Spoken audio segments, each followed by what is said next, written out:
This is the Cover 3 Tailgate.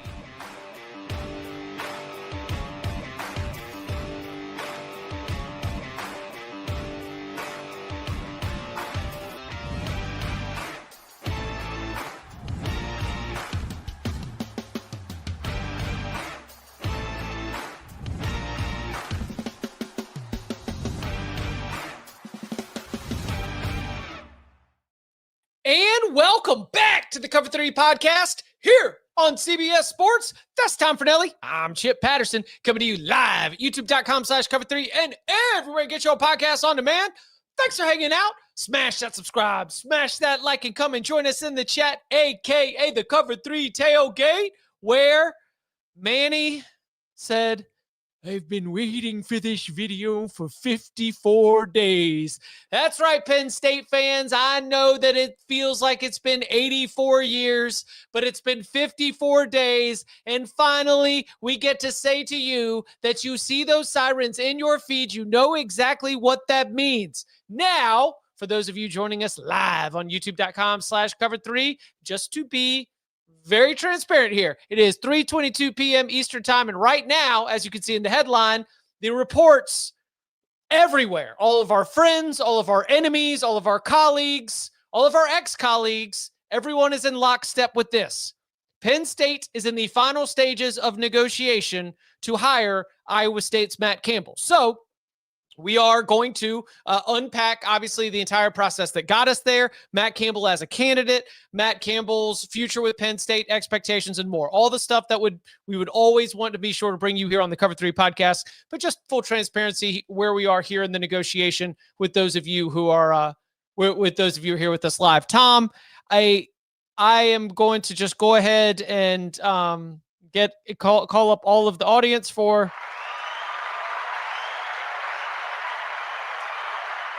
The phrase that comes to mind, Tom Fornelli, is never wrong, just early. I've heard others describe this as, wow, what a horrible process for a great result. And how'd we let Penn State fall ass backwards into a good hire? These are among the things that are coming to mind with the idea of Matt Campbell and Penn State. And so one more time for the people in the back, will you explain why on the day James Franklin was fired, you and I were talking about this job and you mentioned Matt Campbell's name, literally one of the first ones. You said, I don't think they'll hire him, but I think he'll be a great hire. So for the Penn State fans who have really been through it, why don't you let the people know what they're getting? Yeah, I think for clarity's sake, I said that I expected they would hire Matt Rule, but I would hire Matt Campbell. And I also said, I think it'll end up being one of the two Matts. And right. It seems to be. But I will also say, as I was first on that, let us be first to report that this might completely fall apart. That's true. Given how Penn State's coaching search has gone to this point, and given how Matt Campbell's dalliances with the coaching carousel have gone in years past, until that press release comes out, I don't know if this is official, so just in case it doesn't happen, let us be the first to report that it did not happen. Give us credit when it doesn't. But well, it looks like we're live on Twitter right now. Report finalizing deal. All right, just making sure our words are correct on this one. All right. Journalistic integrity. That's what they come for us for. I have never seen so many reporters scared in my life with the way that they were phrasing it all day on Twitter with their tweets. Like they're taking this proper steps towards completion of a deal because they are scared of Penn State. What's happened. And they're scared of Matt Campbell with what's happened in the past. So yeah, but I think this is real. I think that this will happen. And I think it's been said, it's been a horrible process for Penn State that it took them this long to get here, that they were so not just turned down because even the biggest jobs, I mean, you don't hear about it. Plenty of coaches turn down jobs every single year. It's just for it to be so public the way that it has gone for Penn State. And then also, you just heard behind the scenes stuff about how some people were really putting a lot of eggs in the Kalen DeBoer basket, even though there was never really any indication that Kalen DeBoer was interested, even if he did lose a third game and Alabama missed out on the college football playoff, that it delayed things and the Sataki thing and blah, blah, blah. But you ended up with a really good hire. Because I do think that Matt Campbell is a very good coach. I think if you look at his record at Iowa State, it doesn't pop off at you because it's not an incredible win-loss record. But when you put it in the context of Iowa State and their history, he is far and away the most successful coach that they have had. Like, they've had, I think the number was, I wrote about it earlier, they've had 12 seasons with 8 or more wins. He's responsible for 5 of them, I think. All right. Yeah, I forgot you just turned in a column on this. So you've got all that top of mind. I was just about to scramble. He's also got a majority. I used to always pull this one. He's got a majority of their AP top 25 finishes. I mean, like bowl appearances, bowl wins. Like it has been in terms of any other coach that's been there and had even the smallest amount of success has run at the first thing that comes calling. He stayed there. He put in his program. He was just playing for the Big 12 title 1 year ago. They didn't get right back into Big 12 title contention, but they were 2 games out. And like this was still a fairly successful season for the Cyclones, even as they were not able to compete for the Big 12 title again. And like he took over in 2016 and they hadn't had a draft pick since 2014. And their next draft pick was 2019, which was players from his first recruiting class. And since 2019, he's had 15 players drafted. And I think one thing that will be interesting to Penn State fans, obviously he was recruiting very differently at Iowa State than he will be recruiting at Penn State. But I do think that Penn State kind of will sell itself. So I don't think the fact that Matt Campbell hasn't been allowed to really swim in those 4- and 5-star waters because he was at Iowa State will keep him from being able to do so at Penn State. But the one thing that would really make me excited if I'm a Penn State fan is he did a very good job of developing a lot of players at Iowa State, but particularly he developed quarterbacks and wide receivers. And what has Penn State had trouble developing in these last few years? Quarterbacks and wide receivers. And also, you know who's still got a year of eligibility left? Is it Rocco? Yeah. You know who might need a quarterback next year? Penn State? There's not he might be bringing Rocco Beck with him to Penn State. And I know that it has been like one of the reasons Matt Campbell was at Iowa State for so long was he liked it there. And he got cold feet a couple times and stuck around at Iowa State when he was being flirted by, quote unquote, bigger jobs elsewhere. But part of it was if you look at the situation right now at Iowa State, we have seen the finances between the Big Ten and the SEC really pull away from the Big 12 and the ACC. So if you're wondering why Matt Campbell might be deciding now is the time to go, aside from the fact that this is Penn State, there was a report recently that by the time the Big 12's current television deal ends in 2031, Iowa State will be operating at a $147 million budget deficit in the athletic department. The deficit that they're facing right now, the problems that they're facing have caused them to stop renovations on Hilton Coliseum, which is their basketball facility. So now that we're in an era where NIL and all that kind of stuff is going to be becoming far more important, there's a very real chance that Iowa State's just not going to be able to compete where it needs to compete to stay where it's been playing in these last few years because just recruiting and developing might not work the same way as it has for Matt Campbell there. So I don't think you can overlook that as far as one of the maybe possible motivating factors for him deciding to take this job, which is another reason why I kind of thought he was ready to leave. We did wonder on this podcast, probably during an off season, just when we're having more conversational topics about coaches, we wondered aloud whether Matt Campbell missed his window, that whether Matt Campbell was going to, just kind of looking at the next 3 to 5 years, whether he was going to get a chance to have another shot at this. I mean, didn't we Photoshop him with a Michigan hat on or something at one point? I mean, this is a coach who at different times in his career, we've been like, okay, this is the guy that you got to go get. And if this job comes open, then you got to go get Matt Campbell.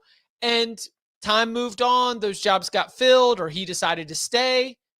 I think that for Matt Campbell, this is a great opportunity. I saw a question in the tailgate. How does Matt Campbell feel about being the 11th choice for the Penn State job? Fine. Because like I said, this is the jump. I mean, you think that the guy with Midwestern roots, that Ohio area, like you think that he might have an understanding of what Penn State can be and about what successful Penn State can look like. Like I think that this is probably on that short list. Wasn't that it? We always heard there was just a short list of jobs that Matt Campbell would really entertain taking. I have to imagine Penn State was on that list. Yeah, I always felt like if Matt Campbell was ever going to leave Iowa State, it was going to be one of the top Big Ten jobs. And in recent years, he'd been more interested in jobs that weren't those jobs, which kind of just further kind of made me think he was getting ready to leave. And now he ended up landing one of those top Big Ten jobs. So reportedly, he is reportedly just 3 clauses on page 19 away from. I loved when this home run hire. It is now Friday afternoon. When the reports first started surfacing Friday morning, I loved it. It was like there's just a few steps left to go, like compensation and length of the deal and everything that you have to do. So just a few steps to go, and those steps were everything that you have to figure out. Finalizing, how much you're going to get paid to do the radio show, just to, and these, Matt Campbell and Penn State told everybody that they're getting married and did not book a venue. And they said, oh no. Oh, we need a DJ too? Oh gosh. Okay. Hold on. Yeah. We're still going to get married. Don't worry. Relationship is good. We looked in each other's eyes. But yeah, they've got some details to be able to hammer out along the way. What did you make of alleged? Oh God, if we're going to be this reckless, did you hear the alleged audio from the meeting? I did hear a lot of it. I didn't listen to the whole thing. I didn't listen to the whole thing. No, absolutely not. I am less interested in the actual contents of the audio and more interested in how fans have reacted to it. What I have seen, and I'm curious if you've seen this too, is that if the audio was leaked with the intention of making him look horrible, I would think there's been a strange fan reaction that has circled around the athletic director from hearing the audio. Yeah, like if I'm a Michigan or an Oregon fan, I'm probably like, what the hell is this dude's deal? Yes. If I'm a Penn State fan, I don't know what was in there that I'd be like super angry about. Yeah. I don't know. It could, listen, it might, again, allegedly, I don't know. Again, it probably doesn't even matter. It was just, this is like the fan sentiment about their athletic director changed. This could have been a fake. Pat Kraft could have taped that himself. He might be playing 4D chess. What if athletic director Pat Kraft has wanted Matt Campbell all along? He just had to go through every single specific step here to be able to get to Matt Campbell. That might be the big brain. Look at the big brain on Pat. That got a big old brain. Yeah, I thought that was funny. Not funny. Crafty. I thought that was interesting that it first, appeared as this like, oh man, listen to how crazy this guy sounds. And this, again, alleged audio. And I listened to it. It didn't move me much one way or the other. I thought it was distasteful for someone to be recording that meeting. Like, just as a matter of principle. And I am not an attorney. I can't speak to the legality. Let me say that my first and strongest reaction was, well, that was pretty crappy of somebody to do. But setting that aside, it was more seeing the fan reaction that if we thought that this coaching search was going to lead to a changeover in the athletic department, the hire of Matt Campbell could have greatly reversed things, among other steps for this. The Nittany Lions do have an absolute crater of a recruiting class, as we detailed through the week. Yeah. They are also losing a ton of the players that had us declaring them the number 2 team in the country and a Big Ten favorite. So Matt Campbell gets this thing across the finish line. What's he looking at in terms of getting Penn State back to Big Ten title contention? If I'm a Penn State fan, based on everything we lost and didn't get in recruiting class, the transfer portal still hasn't quote unquote opened yet. So there's still time. You could salvage this and go get a bunch of players. But we've also seen in recent, like last year, the portal's not exactly full of 5-star blue blood types like you saw when it was first starting. So if I'm being realistic as a Penn State fan, my hopes for next season aren't that high. Like, I'm not sitting there saying you're going to make a bowl game. But I wouldn't sit there and think you're going to be competing for a playoff spot next year. I think that would just be very unfair. Not to say you can't get there, but I'm thinking like 8-4, because like they do have talent that's still there. Like the last few recruiting classes have still been pretty good. It's not like they're going to fall off the face of the earth, but your depth is going to be tested because you have no freshmen incoming and you don't really know what you're going to be getting in the transfer portal. And you're going to be replacing a lot, like you said, a lot of key players at a lot of key spots. So the floor is probably going to drop a little bit, but I would still just like, I'm a really big Matt Campbell guy. I would have plenty of faith in that guy to get your program headed in the right direction in short order. Let's go with the easiest talking point when it comes to this type of thing. The quarterback, we got to see Ethan Grunkemeyer at the end of the season.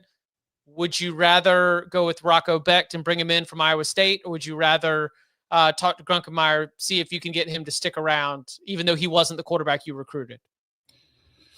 I would try to get both. I mean, I think it would also depend on who Campbell brings in as his OC. Like if they're running the same offense, why not bring the quarterback that already knows how to run it? Right. Rocco. And I will say Grunkemeyer, I thought he played pretty damn well down the stretch. Like it was a rough start for him getting thrown into that spot, but I thought that the more he played and the more comfortable they got with him, I thought he was doing well.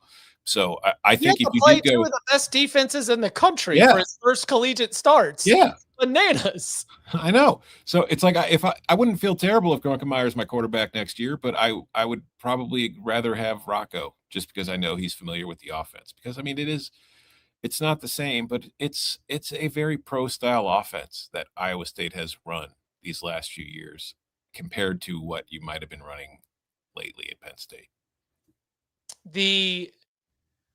You talk about the transfer portal not exactly brimming with 5-star talent right now, or just sort of like, no, not right now, but obviously since it's not open, but in this era, we talked about that the quality of the transfer portal is a little bit different now that players can sign these multi-year deals when it comes to NIL and sort of making their commitments to these teams.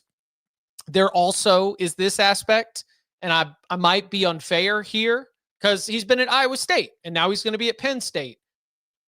But the kind of highly rated talent in the transfer portal, like some of the like 3 schools in 5 years kind of guys, they don't read me as Matt Campbell guys. No. Okay. Is that unfair? Either to players or to coaches? I see Matt Campbell as getting not mercenaries, not one and done, not one and done going for the biggest paycheck kind of guys. The Matt Campbell culture probably is going to be developmental. It's going to be trying to get a lot of good players in who are going to stay for a couple years. And yeah, maybe you're right. The floor has changed a little bit, but you hope that it builds into a ceiling that can include, the competing for championships. Yeah. And I mean, like, I think that when he's at Penn State, he will use the portal. I just don't think it's going to be like a situation where you see coaches going into the portal every year. I think they're going to use the portal to fill holes, get guys that they identify as fits for what they're doing and bring them in. They're not going to be like getting into bidding wars for 5 stars who are looking for another payday. Or, even if it's not a 5-star, just a kid who's been going from school to school. So, yeah, I think you're going to see high school recruiting development. It's not going to be, honest to God, it's not going to be all that different than James Franklin's been doing it. It's just you're hoping for different results. Like you're hoping to win more of the quote unquote big games. You're hoping to win the Big Ten. You're hoping to get to the playoff. You're hoping to win the national title. And I think that is still very much attainable. So it's like, that is the funniest thing about this entire process is the way that the program looks. They might have a different style of offense. They might run a different style of defense. There's going to be different names. Your hat brims are going to be a whole hell of a lot curvier, but it's really not that different than what you had as far as a culture or an identity. It's very much about bringing in our guys and developing them. Our friend Ty Hildebrandt is a Penn State fan, right? Yes, he is. And is he Notre Dame too, right? He's just kind of like, it's weird. I don't know, Ty, how that's what? You can't be both. I'm going to give Ty Hildebrandt a solid verbal podcast. He, I think he said, man, if Matt Campbell attacks this job the way he attacks those hat brims, oh man, it's going to be great. I mean, I have not seen brims like Matt's since I was in college. Like you'd go to the frat houses in the early 2000s and you saw those brims, and Matt loved that look and he's never let it go. Listen, it's what works for him, and it's what's gotten him here in this position. All right, coming up on the other side, more of our reaction to what it looks like for Penn State, Matt Campbell, the coaching carousel, and more Next.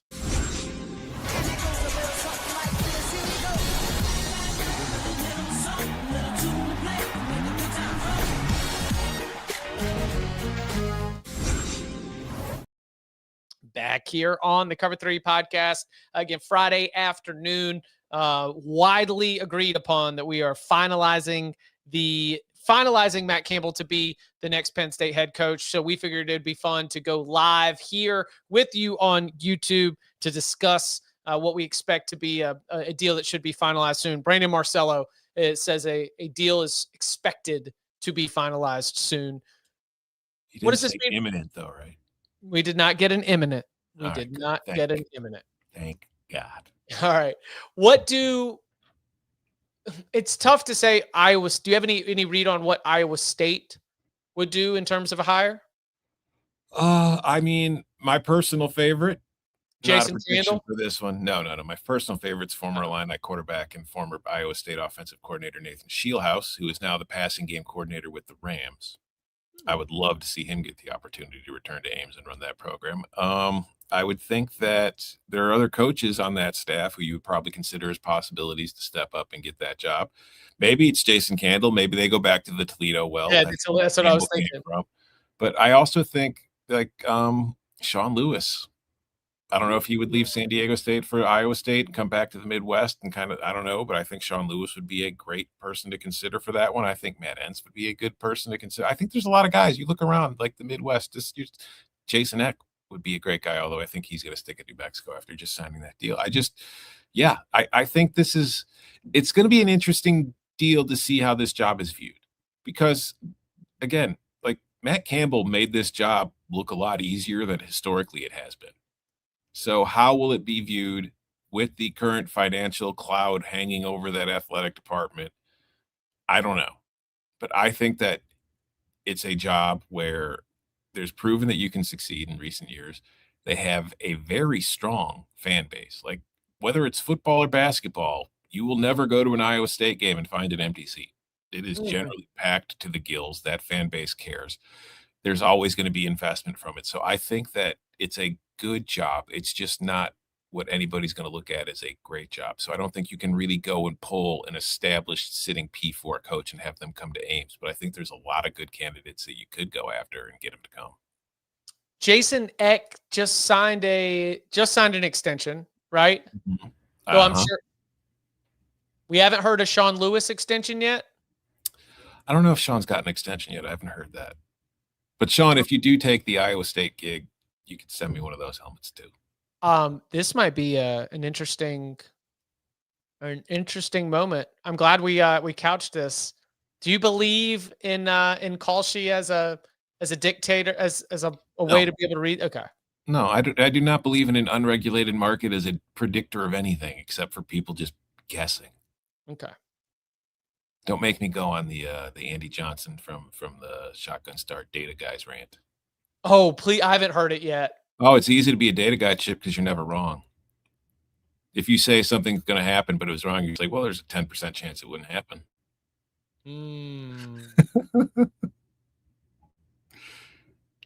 I mean, I just predict. It is 100% not my expertise, but I saw a couple comments in the tailgate saying that they said, "What happened? The odds are tanking." So somebody's just. I mean, here's what happened: the odds went heavily in one direction because of the reports, so people just started putting money on the other direction because just in case it'll pay out. Yep, fair. Why did I take Troy plus 1,500 as a money line sprinkle? Yeah, because it could. Hey, listen, it would be hilarious. It would be hilarious. Oh my God, it would be. I mean, it would be perfect just considering how this has all gone, like we said at the top of the show.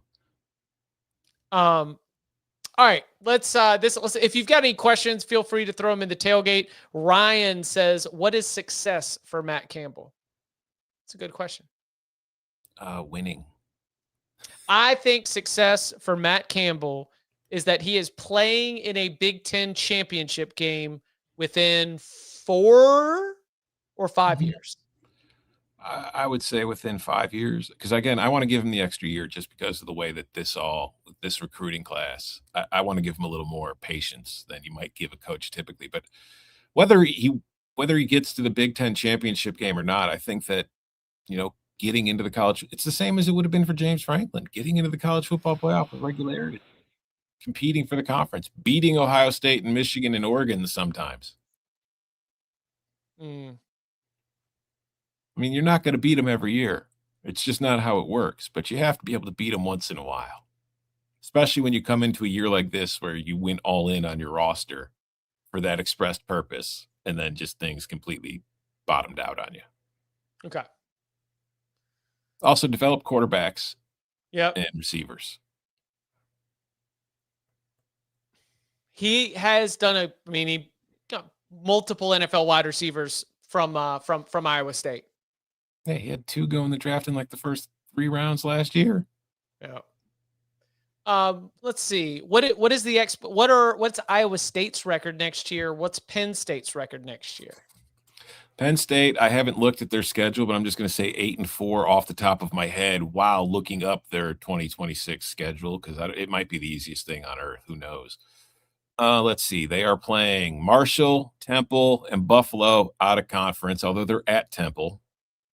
I'm going to go 3-0 with those 3. Their home Big Ten games are Minnesota, Purdue, Rutgers, USC, and Wisconsin. So they get 5 home games. That's always a bonus. I'm going to say they win at least 3 of those, maybe 4. So now we're up to what? 6 to 7 wins. The road games are Maryland, Michigan, at Northwestern, at Washington. They're going to win 2 of those. So yeah, they're going to be 9-3 or 8-4. What about for Iowa State? Iowa State. We don't know who their coach is yet. We don't know who their quarterback is yet. The question from the tailgate was what are going to be Penn State and Iowa State's records? Out of conference, they've got Southeast Missouri going to give them that win, 1-0 at Iowa. Take the under. I don't care if Matt Campbell's gone. We're still going to take the under in the Iowa State FCS game. At Iowa, I'm going to give that one to the Hawkeyes right now. Bowling Green at home, so we're 2-1 heading into conference play. Home games: Utah, Oklahoma State, Kansas State, Cincinnati, West Virginia. Again, we're getting 5 home games. You always love to see that. How confident are you on them beating all of those teams? I'm going to give them Oklahoma State. I'm going to give them Kansas State, Cincinnati. Okay. So we're up to 5 wins. Road at Arizona, at Baylor, at BYU, at UCF. I'm going to say they're 7-5. 7-5, 8-4. That would be a good landing spot for both of those. Anything else any other dominoes you're looking for on the coaching carousel? Does this feel like, I'm not going to say it because I know I said it and then it Here's ruined the thing. The NFL has not started its cycle yet, Chip. So a big job could still open. If I'm LSU, no, I'm just kidding. I'm not getting a Lane Kiffin tattoo just yet. I have tanked my timeline because of these coaching searches. Mm-hmm. Among them, getting fed the Lane Kiffin. This is you want to hear a great rumor? Journalistic integrity. Hell yes, I do. Message board. Our friends, message board geniuses, pointed this one out. There's a message board post that Lane Kiffin's trying out different hot yoga studios, but he can't find one that he likes, and I think it's frustrating him. Do you think LSU would build him one? Yes, I do. Do you think he'll go take the Titans job just because they've got better hot yoga studios in Nashville? I guarantee you they have better hot yoga studios in Nashville. I think he could. Yeah. I don't think we can rule it out. I think that, in fact, we should report it now. Lane Kiffin is finalizing a deal with the Tennessee Titans. There's just a few steps left to go.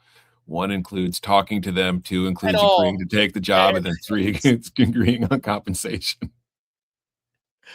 What about I just saw this in the tailgate. I have not seen. What are the LeVar Arrington comments? Did you see those? No. Okay. I'm going to guess he thinks it should have been Terry Smith. If you're Terry Smith, do you stay on staff if Matt Campbell offers it? Maybe. I think he's probably going to end up at Virginia Tech. I mean, I think most of the Penn State staffers who are there now probably end up at Virginia Tech. Yeah. Okay. So as long I as was asking what hot yoga is. Hot yoga is yoga in a very hot room. Yeah. It's exactly what it sounds like. With the thermostat pulled up. Mm-hmm. Yeah. Very interesting times ahead in State College. Again, to reiterate our comments off the top, this Matt Campbell as a candidate was something that Tom Fornelli offered literally within 13 minutes of James Franklin being officially fired. And now you've wound up with him. It's been a wild, wild ride through this coaching search to get there, a 54-day coaching search. But it does look like, again, they're very close to finalizing the deal, expected to see some kind of resolution. We are expecting, honestly, Tom and I are expecting. We were expecting some kind of resolution about an hour and a half ago. So we'll be sure to keep our eyes peeled for everything on the Penn State front. Again, let me echo Tom here. I think it's a good hire. I have no idea if it will work out. But for Matt Campbell as Matt Campbell, I think it's an awesome opportunity. You know? And the timing of it, while it's not great, while the program you are taking over ain't exactly running hot with a loaded roster, you are at least getting into the Big Ten at a time when things continue to be more and more difficult in the Big 12. For Isaac, our friend in the chat, Isaac Terry, when I just offered questions, he said, "When will the suffering end?" It's kind of human existence, my friend. You better learn to grow from it and find yourself a head coach.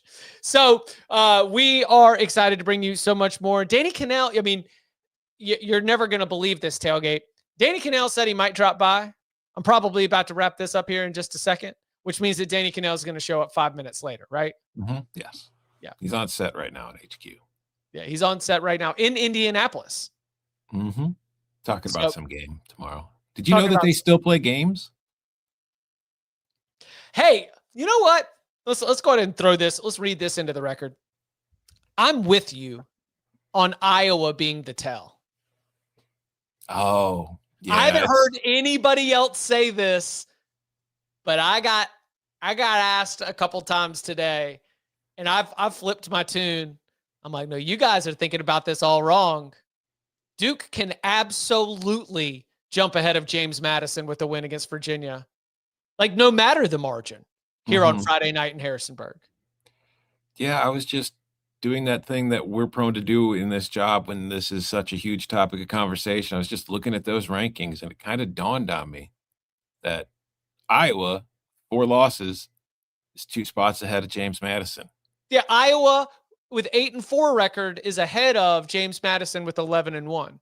With 4 great losses, but not a really, really good win. No. So it suddenly dawned on me that it became a lot more realistic that if Duke picks up a win over a 10-2 Virginia, they might leap them past James Madison.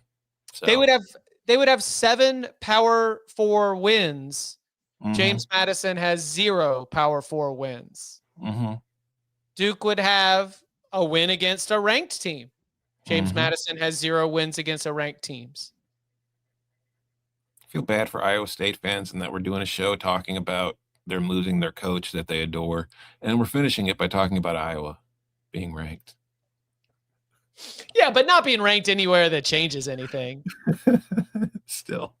And so we'll see. Again, as I said earlier today, because I know all of y'all are you love us so much, you keep it glued to CBS Sports HQ and CBS Sports Network. The selection committee has been just a truly Olympic level flexible here. So you always have to understand that their skills to be able to, twist this around and change it is always means you never know. Always got to keep coming back. But I'm with you. I did not see a path before, and now I'm back to thinking that there might be a path. So we'll see. We'll see.